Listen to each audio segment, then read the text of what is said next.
여러분 안녕하십니까. 마나임 뉴스입니다. 며칠 전에 윤석열 대통령께서 체포방해 혐의로 징역 5년이 선고됐었죠.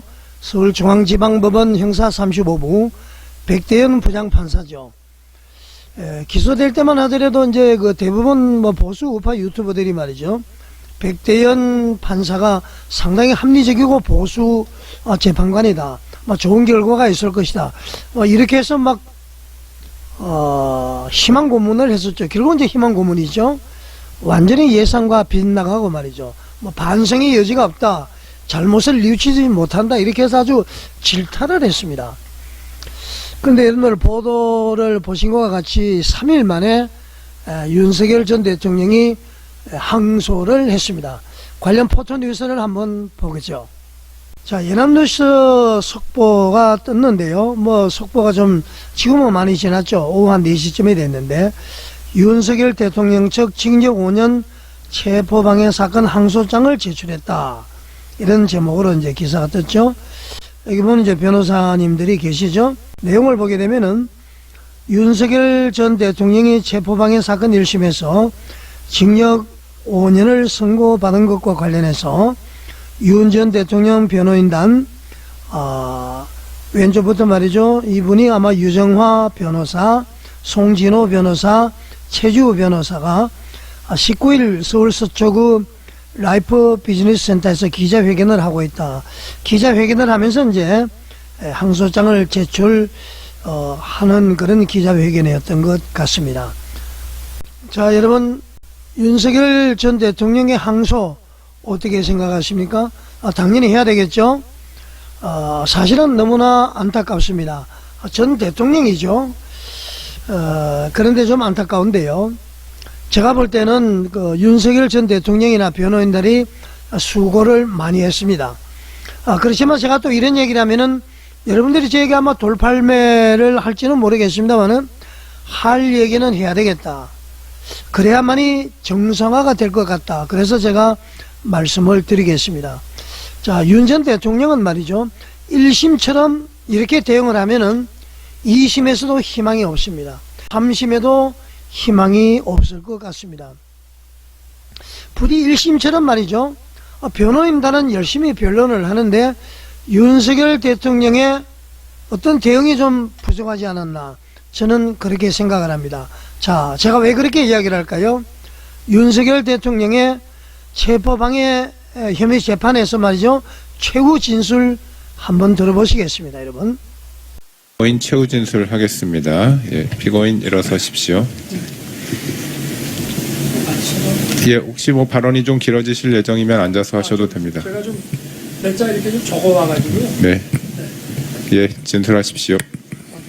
자, 여러분, 윤석열 전 대통령의 최후 진술이 이제 곧 지금 시작이 되겠죠. 윤석열 대통령의 표정을 잘 한번 보시기 바랍니다. 저는 이 사건에 제가 당사자고, 이 사건에 대해서 검사나 변호인보다 저는 당사자로서 제가 제일 정확히 설명드릴 수 있다고 생각하기 때문에 제가 그냥 거짓 없이 있는 대로 이렇게 좀 말씀을 드리겠습니다. 일단은 이제 국무위원 심의권 침해에 대해서 제 생각을 좀 말씀드리면은, 일단은 이 계엄 선포는 이제 거대 야당이 지배하는 이 국회가 우리나라 헌정사나 이런 유례가 없을 정도로 권력 분립이라든지 또는 자유민주적 기본 질서라든지 이런 것을 완전히 망각하고, 또 정치적으로 필요하면 반국가 세력이나 이런 체제 전복 세력, 또 외부의 국권 침탈 이런 세력들하고도 언제든지 연계하고 정치적으로 필요하면 이렇게 손을 잡는 이런 방식으로 해서 우리 정부의 이런 자유민주. 자, 여러분, 일단 여기까지 보겠습니다. 한 20여 문 최후 진술했는데요. 짧은 진술을 잠깐 보여드렸죠. 여러분, 윤석열 전 대통령의 최후 발언 보시면서 어떤 걸 느꼈습니까? 그 20여 분간이 계속 이렇게 됐습니다. 자, 우선은 말이죠. 최후 진술은 누구한테 하는 것이죠? 판사 세 분한테 하는 것입니다. 판사를 설득을 해야 되겠죠. 자, 검찰이 윤석열 대통령에 대한 죄과에 대해서 지금까지 논거를 했습니다. 계속 증인신문을 했죠. 그리고 변호인들이 또 최선을 다해서 변론을 했습니다. 이제 판사가 말이죠. 검찰과 변호인의 그 여러 가지 진술, 증인, 신문 내용을 듣고 이제 판사가 판단하는 것이죠. 마지막 최후 진술을 윤석열 전 대통령이 하는데, 윤석열 대통령은 당연히 판사를 바라보면서 판사가 잘못 판단할 수 있는 부분을 얘기를 하면서 공손한 자세로 판사님이 이렇다 저렇다 이렇게 얘기를 해야 됩니다. 그런데 시선을 어디에다 두고 있었죠? 판사 쪽은 거의 다 바라보지 않고요, 오른쪽을 바라봐야만이 판사를 바라보는 것인데요, 고개를 물론 이제 오른쪽으로 돌리고 왼쪽으로 돌렸습니다만 오른쪽으로 돌릴 때도 판사를 응시하지 않았습니다. 대화는 서로 눈이 마주쳐야 되거든요. 그래서 설득을 해야 되는데 오히려 지금 방청객 쪽으로 눈이 많이 돌아갔습니다. 방청객 쪽으로 하소연을 하는 모습이죠. 저는 이 모습을 보고요, 좋은 결과가 나오지 않겠다. 예를 들어서 뭐 인간적으로 판사가 말이죠, 참 기분이 나빴겠다. 판사가 이렇게 생각했을 거 아닙니까? 아니, 최후 진술을 누구한테 하는 거야? 국민한테 호소하는 거야? 선동하는 거야? 자, 여러분, 진인사 대천명이라는 얘기 들어보시죠? 아무리 이재명이가 이렇게 프레임을 가지고 이렇게 나온다 손 치더라도요, 최선을 다해서 노력하면은 최선은 아니더라도 차선의 결과는 가져올 수 있다, 그런 것이죠.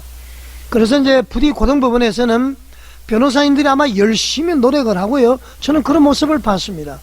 윤석열 대통령께서 그야말로 당신이 이야기한 대로 구국의 결단으로 반국가 세력의 척결 내지는 이 나라의 모든 것을 알리기 위한 그런 계몽령이라고 했다면은 그 판사를 설득을 해야 됩니다. 왜 방청객을 설득을 하죠? 판사를 설득을 해야 판사가 긴가민가 하다가도 대통령 얘기를 들어보니까 진짜 그렇구나. 자, 대화를 할 때의 그 시선을 피한다는 것은 그 진실성이 없다나 그렇게 판단할 수가 있습니다. 판사들이 어떤 분입니까? 부디 고등법원에 가서는 윤석열 대통령께서 더 겸손한 자세로 판사를 설득하시기 바랍니다. 어떻게 됐든 말이죠, 현행법적으로는 좀 구속이 된 상태 아닙니까? 대통령의 자리에 있는 것처럼, 그렇다고 해서 뭐 기주관 형태로 있으라 그런 얘기는 아닙니다. 마이크를 또 이렇게 올렸다 내렸다가 좌우를 하다가 손도 이렇게 하고 말이죠. 판사가 이렇게 보면은 얼마나 결코 저는 좋게 보지 않았다고 생각합니다. 이래 지금 재판을 쭉 과거에 이제 사람들 들어보면은 재판장에서 말이죠, 재판관에게 아니면 이렇게 불순하게 이렇게 하면은 징역 1년을 선고할 것도 말이죠, 징역 1년 6월을 선고한다든가 집행유예 선고할 것을 집행유예를 취소한다든가 그런 거 여러분들 이야기 많이 들어보지 않았습니까?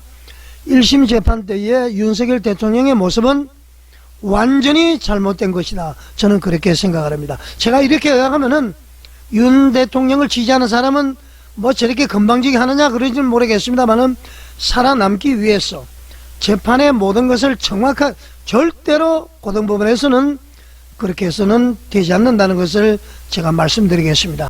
2심에서 좀 제대로 하시기를 바라겠습니다. 어떻게 됐든 현행법에서는 뭐 구속해서 기소돼서 재판받는 것 아닙니까? 자, 그리고 두 번째 좀 조심스러운 것인데요, 민주당의 폐악질을 다 알고 있습니다. 예산 삭감하고 말이죠, 대북한 관련 예산을 쪽집게처럼 말이죠, 딱딱딱 빼버렸다, 그런 얘기 여러분들 듣지 않았습니까? 눈을 빼버리면 앞에 보이진 않죠. 정확한 것을 다 빼버렸다, 그런 것부터 시작해서 장관들 탄핵 소추를 했죠, 불법으로. 헌법재판소 가서 다 기각이 됐습니다. 이런 불만 모든 것이 말이죠, 국가가 마비가 됐습니다. 자, 그래서 윤석열 대통령이 우리나라의 실상을 알리기 위해서 부정부패, 간첩, 민주당의 폐악질, 이것을 알리기 위해서 이제 계몽령의 성격의 계엄을 선포했다고 그랬죠. 그 국민이 다 알고 있습니다. 그렇기 때문에 대한민국 바로세우기 운동본부, 정광훈 국민혁명의장 이런 분들이 열심히 홍보를 해서 지지율이 61%까지 올라갔습니다. 대통령 탄핵에서는 되지 않는다. 그것이 그런 결과죠. 자, 그러면은요, 그것을 계속 지속적으로 보면 되지 않습니다. 대통령의 비상계엄에 대해서 다 이해를 하고 했습니다만은, 그렇지만은 당시 비상계엄 때에 얼마나 놀랐습니까? 환율이 막 치솟았습니다. 깜짝 놀랐습니다. 그러면은 최소한 말이죠, 비상계엄 그거에 대해서는 전부 다 이해를 했기 때문에 지지율이 올라갔습니다. 그러나 비상계엄을 선포한 것에 대해서는 저는 대국민 사과를 해야 된다고 생각합니다. 힘들고 어렵더라도 말이죠, 민주당과 치열하게, 물론 한동훈이가 역할을 제대로 못한 것은 많습니다. 집권당 대표로서 말이죠, 윤석열 대통령이 야당으로부터 화살을 직접 맞지 않도록 중간에 방패막이를 하고 대화를 하고 이렇게 해야 되는데, 오히려 말이죠, 댓글을 보면은 윤 대통령을 막 공격한 게 나오잖아요. 그러니까 구조적으로 문제가 되어서 그랬습니다만은, 그래도 국민을 놀라게 하고 말이죠, 전 세계적으로 아니 경제대국, 국방대국 이런 나라에서 이게 무슨 비상계엄이냐 막 난리가 난 것 아닙니까? 그래서 일단은 그렇게 한 것에 대해서는 사과를 해야 되는 것이 저는 옳다, 그렇게 생각합니다. 비상계엄 뭐 오해하지 마세요. 비상계엄 선포라든가 이것은 충분히 이해를 합니다. 그러나 그것으로 인해서 놀라게 하고 결국 이재명 정부가 들어선 것에 대해서는 대통령은 사과를 해야 됩니다. 몇 개월만 더 버텼으면은요, 이재명 감옥에 갈 수밖에 없었습니다. 이재명 대통령 1등 공신이 한동훈이고 두 번째는 윤석열이다, 이렇게 볼 수가 있는 것이죠. 자, 여러분, 그렇다고 해서 우리나라가 말이죠, 공산주의, 사회주의, 친북, 친중공 쪽으로 가는 것은 막아야 되죠. 부정선거 막아야 되죠. 이 윤석열 대통령의 그 뜻을 우리는 다 개성을 하고 이어받아야 됩니다.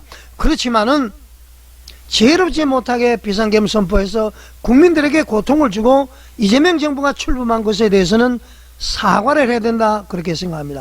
자, 제가 결론을 내리겠습니다. 윤석열 대통령께서 비상계엄을 선포할 수밖에 없었던 그런 이유 다 계몽이 되어서 참 잘했습니다. 그러나 꼭 비상계엄을 선포해야 됐느냐? 국민들에게 고통 주고 이재명 정부 출범한 것에 대해서는 분명히 사과를 해야 됩니다. 두 번째로, 고등법원 재판에서는 열심히 변호사들이 했는데 그 초를 치는 행동하지 마시고요, 최후 변론할 때에 재판관을 향해서, 그리고 말이죠, 또 진술할 때도 방청객을 보면서 고개 좌우로 돌리지 말고 재판관을 향해서 간절한 마음으로 진술을 해야 되는 것입니다. 그래서 말이죠, 재판관들의 마음을 움직여야 무죄가 선고될 것 아닙니까? 자, 물론 저는 말이죠, 처음부터 비상계엄은 대통령의 고유 권한이기 때문에 절대로 내란은 아니다, 그 생각에는 변함이 없습니다. 모든 법이 그렇습니다. 헌법부터 시작해서 형법, 형사법 다 그렇습니다. 그러나 직권남용죄면은 저는 어느 정도는 인정이 된다고 봅니다. 왜냐면은 말이죠, 전시라든가 아주 급박한 그런 상황이 아니고요, 비상계엄을 선포하기 때문에, 물론 다투어 보아야 될 일이지만은. 자, 윤석열 대통령의 몰락은 보수의 몰락일 수 있기 때문에 윤석열 대통령 나는 자식도 없고 뭐 나 집에 안 가도 된다, 이런 생각하지 마시기 바랍니다. 보수의 앞날이 결정되어 있습니다. 혼자가 아니라는 것이죠. 부디 재판에 잘 임해서 재판관들을 잘 설득을 해서 좀 좋은 결과 있기를 바라겠습니다.